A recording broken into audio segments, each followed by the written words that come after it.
반갑습니다. 오늘은 지난 시간에 예고해 드린 대로 에릭 프롬의 자유로부터의 도피에 대해서 소개해 드리려고 합니다. 이 책은 2000년도 연세대 정시논술 지문에 나왔고요. 또 2001년도 한양대 정시논술에도 출제됐습니다. 그리고 2006년도 건국대 논술, 2013년도 서강대 논술 지문에도 출제가 됐습니다. 그 정도로 중요한 책이고요. 고등학생이라면 누구나 필독해야 하는 작품이기도 합니다. 먼저 이 책을 쓴 에릭 프롬에 대해서 잠깐 말씀을 드리면요. 사람들에 따라서 에릭 프롬이라고 부르기도 하고요. 또 에리 프롬이라고 부르기도 합니다. 에릭 프롬은 영어식 이름이고요. 에리 프롬은 독일식 이름입니다. 저는 여기에서 미국식으로 에릭 프롬이라고 부르도록 하겠습니다. 그것은 그가 독일보다는 미국에서 주로 활동한 학자였기 때문입니다. 그의 책도 대부분 영어로 출간이 되었습니다. 그 중에서 우리가 잘 아는 책이라면 오늘 소개해드리는 자유로부터의 도피뿐만 아니고 또 소유냐 존재냐 책도 유명하고요. 또 사랑의 기술이라고 하는 책도 유명합니다. 그리고 나는 왜 무기력을 되풀이하는가 이런 책들이 번역이 되어 있습니다. 또 사랑의 기술이라고 하는 책은 우리나라 중고등학교 교과서에 실리기도 했습니다. 에릭 프롬은 1900년 독일 프랑크푸르트에서 태어났습니다. 유대인 가정에서 태어났죠. 그리고 대학은 하이델베르그 대학에서 공부를 했는데 여기에서 사회학과 심리학을 전공합니다. 근데 문제는 시기입니다. 그때는 독일이 제1차 세계대전에서 패배한 직후였습니다. 독일이 갚아야 될 전쟁 부채가 무려 1,500억 마르크에 달했습니다. 이 마르크라는 돈은 지금 사용되지 않죠, 독일에서. 유로화가 지금 사용되고 있는데요. 당시 1,500억 마르크를 우리 돈으로 환산해 보니까 약 11조 원입니다. 1920년대 11조면 지금으로 따지면 수백조 원이 될 것입니다. 여기에 전쟁 배상금 1,350억 마르크는 또 따로 지불해야 될 그런 엄청난 돈이었습니다. 독일이 이렇게 막대한 빚을 갚을 수가 없었습니다. 그러다 보니까 독일 정부에서 선택한 것은 하루 종일 돈을 찍어내는 것이었어요. 돈이 이렇게 시중에 풀리게 되면 물가가 상승하고 화폐 가치는 떨어질 수밖에 없었습니다. 엄청난 인플레이션이 발생한 것이죠.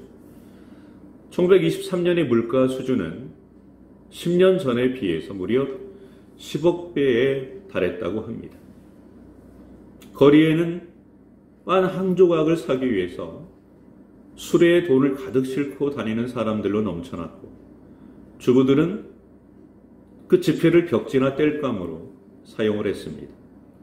아이들도 장난감 대신에 돈다발로 블록을 쌓으면서 놀이를 했다고 합니다. 여기 옆에 지금 보이시죠?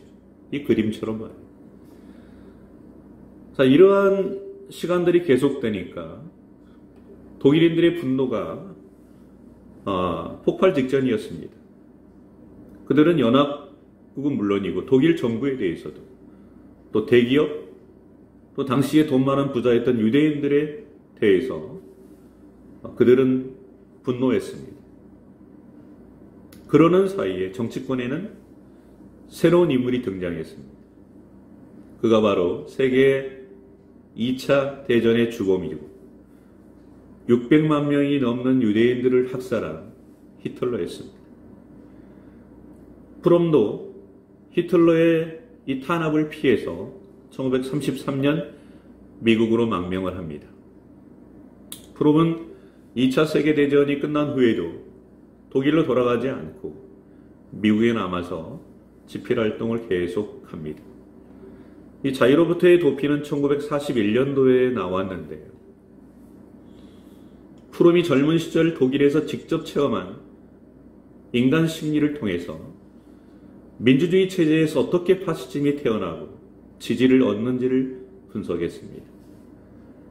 그토록 자유를 갈망했던 독일인들이 혁명으로 세운 바이마르 공화국을 붕괴시키고 어떻게 히틀러를 지지하게 됐는지를 이야기하고 있습니다. 독일인들이 그렇게 갈망했던 자유를 한순간에 버리고 스스로 복종의 길을 선택했는지 심도 있게 분석한 명작입니다. 그런 이 책에서 개인이 자유라는 징후로부터 도망쳐서 새로운 의존과 종속을 통해 심리적 안정을 찾는 존재라는 것을 파헤쳤습니다. 인간은 고독을 피해 종교를 선택하거나 독재자의 권위에 복종함으로써 정신적인 안정을 찾는다는 것입니다. 또한 인간은 권력에 복종함으로써 고독과 불안으로부터 도망치려 한다는 것이에요. 나치와 같은 파시즘의 정치체제는 지도자에 대한 맹목적 복종과 더불어 힘이 없는 자들에 대한 강압적 지배의 충동이 동시에 존재한다고 분석을 했습니다. 이에 대해 자유로부터의 이 도피라는 책에는 중요한 구절이 나옵니다. 자유는 근대인에게 독립성과 확립성을 가져다 주었지만 또 한편으로 개인을 고립시키고 그로 인해 개인을 불안하고 무력한 존재로 만들었다. 이 고립은 참기 어려운 것이다. 개인이 고립에서 벗어나려면 자유라는 무거운 부담을 피해 다시 의존과 복종으로 돌아가거나 아니면 인간의 독자성과 개인성의 바탕을 둔 적극적인 자유를 완전히 실현하는 방향으로 나아가거나 둘 중 하나를 선택해야 한다. 프롬은 1933년 히틀러가 수상에 취임하자마자 미국으로 망명해서 귀화의 길을 선택합니다. 프롬이 보기에 인간은 자연의 지배, 절대주의 국가의 지배를 극복하고 그 자유를 확대해 왔습니다. 그런데 인간이 어째서 더군다나 괴테, 실러, 바하, 베토벤 이 수많은 이 문학가와 예술인을 배출한 나라가 어떻게 자유를 포기하고 히틀러 같은 광인에게 열광했는지 고통스럽게 분석했습니다. 여기에서 그는 자유의 양면성을 발견해요. 즉 인간은 자유를 갈망하는 동시에 그것으로부터 도피하려는 경향을 가지고 있음을 발견합니다. 인간은 거대한 사회에서 고독과 무력감을 느끼는데 이런 상황에서 주어진 자유를 포기하고 강력한 권위에 자신을 결합시키려는 경향을 나타낸다는 것입니다. 자유를 헌납하는 대신에 평안을 보장받는다는 그런 의미겠죠. 그러니까 독일인들은 자신과 나치를 동일시하면서 역설적인 편안함을 느꼈다는 것입니다. 그러나 그렇게 얻은 평안은 노예의 평안일 뿐이라고 프롬은 강력하게 주장합니다. 프롬은 이것을 자유로부터의 도피라고 했습니다.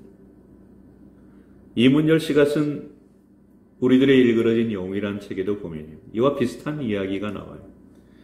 이 책은 우리나라의 현대사를 초등학교라고 하는 작은 사회로 표현을 하고 있는데 이문열 씨는 이 작품으로 87년도에 이상문학상을 수상했습니다.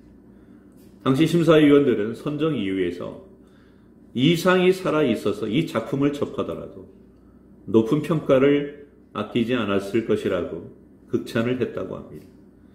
그 소설에 나오는 엄석대는 프롬의 말대로 하면 히틀러였습니다. 그 학급에 서울에서 한병태라는 아이가 전학을 왔는데 그런 교활한 독재자 엄석대가 이루어 놓은 힘의 제국에서 외롭게 저항을 합니다. 그러나 곧 그것이 부질없음을 깨닫고 엄석대 밑으로 고개를 숙이고 들어갑니다. 그리고 그의 권력에 편성해서 달콤함에 젖어듭니다. 이것이 프롬이 이야기하는 독일 국민들이 자유로부터 도피한 이유인 것입니다. 여기서 프롬 무슨 이야기를 하고 있는 것일까요? 아마 줏대 없이 사는 인생에 대해 경종을 울리고 있는 것이 아닐까요? 돈과 권력을 위해 여기저기 기웃거리지 말고 양심을 팔지 말고 인생을 좀 주체적으로 살아보라고 말하고 있는 것이겠지요. 프롬은 그것을 실제로 실천한 사람이고요. 다음 시간에는 채만식의 태평천하를 소개해 드리려고 합니다. 수능에도 나왔던 책이죠.